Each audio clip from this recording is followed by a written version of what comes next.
ஓம் சாந்தி. அவ்யக்த முரளி 4/12/1985. அவ்யக்த பாப்தாதா, மதுபன். இன்றைய முரளியின் தலைப்பு சங்கல்பத்தின் பாஷை மிக உயர்ந்த பாஷை. சங்கல்பத்தின் அதாவது எண்ணத்தினுடைய பாஷை மிக உயர்ந்த பாஷை. இன்று பாப்தாதாவின் எதிரில் 2 ரூபத்தில் 2 சபை கூடியிருக்குது. இரண்டுமே அன்பான குழந்தைகளின் சபை. ஒன்று சாகார ரூபம் உள்ள குழந்தைகளின் சபை, இன்னொன்று ஒளி வடிவ உடலில் அன்பு சொரூப குழந்தைகளின் சபை. அன்பு கடல் தந்தையோடு சந்திப்பதற்காக நாலாபுரங்களில் உள்ள ஒளி வடிவ உடல் உள்ள குழந்தைகள் தங்களுடைய அன்பை பாப்தாதாவின் எதிரில் பிரத்யட்சம் செஞ்சிட்ருக்கிறாங்க. பாப்தாதா அனைத்து குழந்தைகளின் அன்பு நிறைந்த எண்ணம், உள்ளத்தின் விதவிதமான ஊக்கம் உற்சாகத்தின் எண்ணம், இதயத்தின் பலவிதமான பாவனைகளின் கூடவே அன்பின் சம்பந்தத்தின் அதிகாரத்தினுடன் அதிகார ரூபத்தின் இனிமையான விஷயங்களை கேட்டுட்டு இருக்கிறாங்க.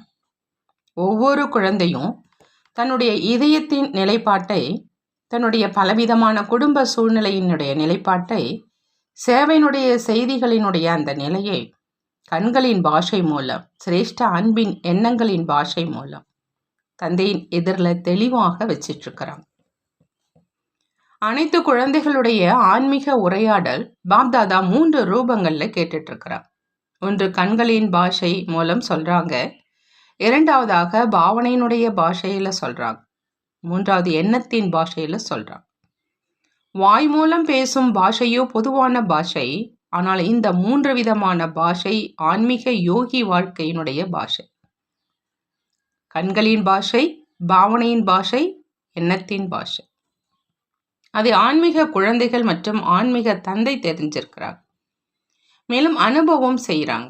எந்த அளவு உள்நோக்கு முகமாகி இனிமையான அமைதி சொரூபத்தில் நிலைச்சிருந்துக்கிட்டே இருப்பீங்களோ அந்த அளவு இந்த 3 பாஷைகள் மூலமா அனைத்து ஆத்மாக்களுக்கும் அனுபவம் செய்விப்பீங்க. இந்த ஆன்மீக பாஷைகள் எவ்வளவு சக்திசாலியானவை. வாயினுடைய பாஷையை கேட்டு மற்றும் கூறி அதிகமானவர்கள் களைப்படைஞ்சிட்டாங்க. வாயின் பாஷையில் ஏதாவது ஒரு விஷயத்தை தெளிவாக்குவதற்கு நேரமும் எடுக்கும். ஆனால் கண்களின் பாஷை, சமிக்சை கொடுப்பதின் பாஷை, மனதின் பாவனையின் பாஷை முகம் மூலமாக பாவனையின் ரூபத்தில் பிரசித்தமாகும். முகத்தின் பாவனை மனதின் பாவனையை நிரூபிக்கும். முகத்தினுடைய பாவனை மனதினுடைய பாவனையை நிரூபிக்கும்னு பாபா சொல்றாங்க. எப்படி யாராவது ஒருத்தவங்க எதிரில் செல்றாங்க, அன்போடு செல்றாங்க, அல்லது பகையோடு செல்றாங்க, அல்லது யாராவது சுயநலமாக செல்றாங்கன்னா அவங்களுடைய மனதினுடைய பாவனை முகம் மூலமா தென்படும் இல்லையா? எந்த பாவனையோடு இவங்க வந்திருக்கிறாங்க அப்படிங்கிறது கண்கள் மற்றும் அவங்களுடைய நிலை சொல்லும். அந்த மாதிரி பாவனையினுடைய பாஷையை முகத்தின் பாவனையின் மூலம் தெரிந்து கொள்ளவும் முடியும், சொல்லவும் முடியும். அதே மாதிரி எண்ணத்தின் பாஷை மிக உயர்ந்த பாஷை. ஏன்னா எண்ணத்தினுடைய சக்தி அனைத்தையும் விட சிரேஷ்ட சக்தி, மூலமான சக்தி. மேலும் மற்ற அனைத்தையும் விட அதிவேகம் உள்ள பாஷைன்னு பாபா சொல்றாங்க. இந்த எண்ணத்தின் பாஷை யார் எவ்வளவு தூரத்துல இருந்தாலும், அங்கே செல்வதற்கு எந்த சாதனமும் இல்லை அப்படின்னாலும் எண்ணத்தின் பாஷை மூலமா யாருக்கும் செய்தியை கொடுக்க முடியும். இறுதி நேரத்துல இதே எண்ணத்தின் பாஷை தான் உதவியாக இருக்கும். அறிவியலுடைய சாதனங்கள் எப்போ செயலிழந்துடுமோ அப்போ இந்த அமைதியின் சாதனம் உபயோகத்துல வரும். ஆனா எந்த ஒரு கனெக்ஷனையும் இணைப்பதற்காக லைன் தெளிவாக இருக்கணும்.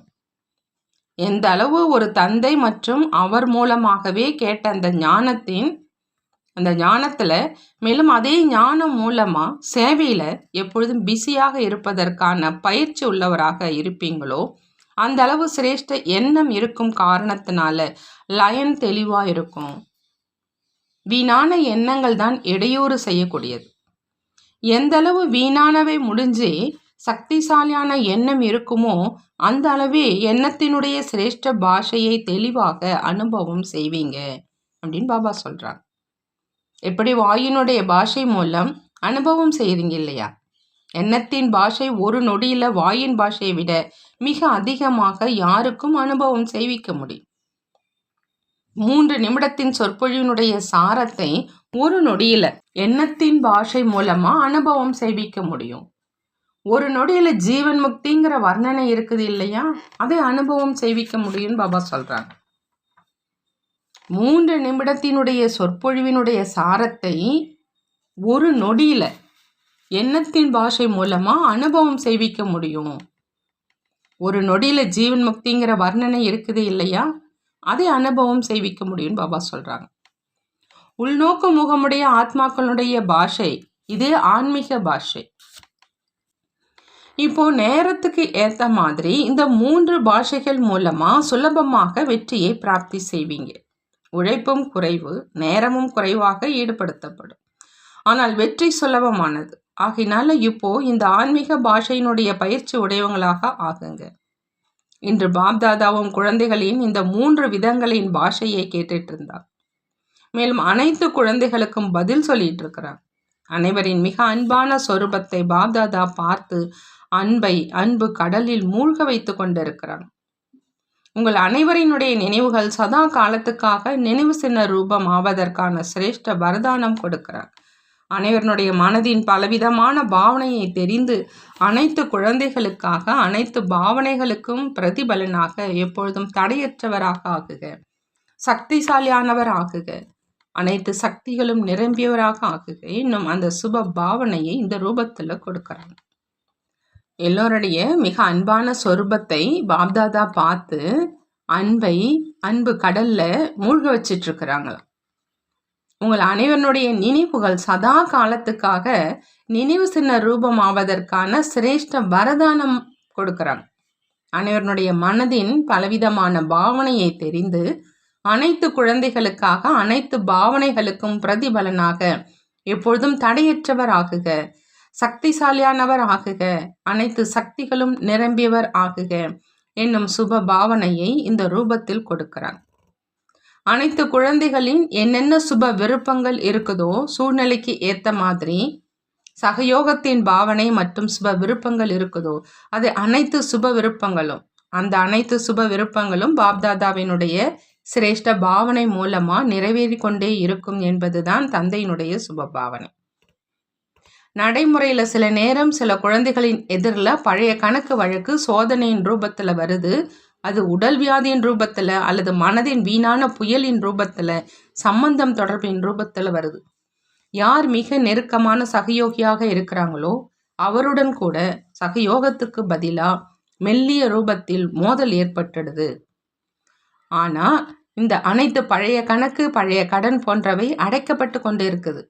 எனவே இந்த குழப்பத்தில் செல்லாமல் புத்தியை சக்திசாலியாக ஆக்கினீங்க அப்படின்னா புத்தி பலம் மூலமா இந்த பழைய கணக்கு பதிலாக எப்பொழுதும் தேர்ச்சி அடைவதற்கான நிலையை அனுபவம் செய்வீங்கன்னு பாபா சொல்றாங்க. ஆனா என்ன நடக்குது? புத்தி பலம் இல்லாத காரணத்தினால கடனை ஒரு சுமையின் ரூபத்துல அனுபவம் செய்யறாங்க. புத்தி பலம் இல்லாத காரணத்தினால கடனை ஒரு சுமையின் ரூபத்தில் அனுபவம் செய்யறாங்க. மேலும் சுமை இருக்கிற காரணத்தினால புத்தி மூலமா என்ன யதார்த்த நிர்ணயம் இருக்கணுமோ அது இருக்க முடியாது. மேலும் யதார்த்த நிர்ணயம் இல்லாத காரணத்தினால சுமை இன்னும் அதி கீழான நிலைக்கு அழைச்சிட்டு போகுது. வெற்றியினுடைய உயர்வுக்கு செல்ல முடியாது. ஆகையினால அடைத்து முடிப்பதற்கு பதிலா சிலருக்கு இன்னும் அதிகரித்திடுது. ஆகையினால பழைய கடனை அடைப்பதற்கான சாதனம் எப்பொழுதும் தன்னுடைய புத்தியை தெளிவாக வைங்கன்னு பாபா சொல்றாங்க. பழைய கடனை அடைப்பதற்கு சாதனம் புத்தியை தெளிவா வச்சுக்கணும். புத்தியில சுமையை வைக்கக்கூடாது. எந்த அளவு புத்தியை சுமையற்று லேசானதாக வைப்பீங்களோ அந்த அளவு புத்தியினுடைய பலம் வெற்றியை சுலபமாக பிராப்தி செய்விக்கும். புத்தியை சுமையற்று லேசானதாக வச்சா அந்த அளவு அந்த புத்தியினுடைய பலம் வெற்றியை சுலபமாக பிராப்தி செய்விக்கும். ஆகினால பாபா சொல்றாங்க, பயப்படாதீங்க. வீணான எண்ணம் ஏன் வந்துச்சு, என்ன ஆச்சு, ஒருவேளை இப்படி ஆயிருக்குமோ அப்படின்னு சுமை நிறைந்த எண்ணத்தை முடிவு கட்டி புத்தியினுடைய தொடர்பை தெளிவாக வைங்க. லேசாக வச்சுக்கிங்க. தைரியம் உங்களுடையது, உதவி தந்தையினுடையதுன்னு சொல்றாங்க பாபா. அப்போ வெற்றி அனுபவம் ஆகிட்டே இருக்கும். புரிந்ததான் பாபா கேட்குறாங்க. டபுள் லைட் ஆவதற்கு பதிலா, அதாவது சுமையற்ற நிலை ஆவதற்கு பதிலா டபுள் சுமையை எடுத்துக்கிறாங்க. ஒன்று பழைய கணக்கு, இன்னொன்று வீணான எண்ணத்தினுடைய சுமை. ஒன்று பழைய கணக்கு, இன்னொன்று வீணான எண்ணத்தினுடைய சுமை. அப்படி அந்த 2 சுமைகள் மேலே கொண்டு செல்லுமா அல்லது கீழே கொண்டு வருமான்னு கேட்குறாங்க பாபா. ஆகினால அனைத்து குழந்தைகளுக்கும் பாப்தாதா விசேஷமாக கவனம் ஊட்டுறாங்க. எப்பொழுதும் புத்தியினுடைய சுமையை அகற்றுங்க. எந்த விதமான சுமையும் புத்தியோகத்துக்கு பதிலா கணக்கு வழக்கை அனுபவிப்பதில் மாறிடுது. ஆகினால தன்னுடைய புத்தியை எப்பொழுதும் லேசாக வைங்க. யோக பலம், புத்தி பலம் விளைவுகளை அனுபவிப்பதை முடிச்சிடும். அனைவருடைய சேவைக்கான பலவிதமான ஊக்கங்களும் வந்து சேர்ந்தது.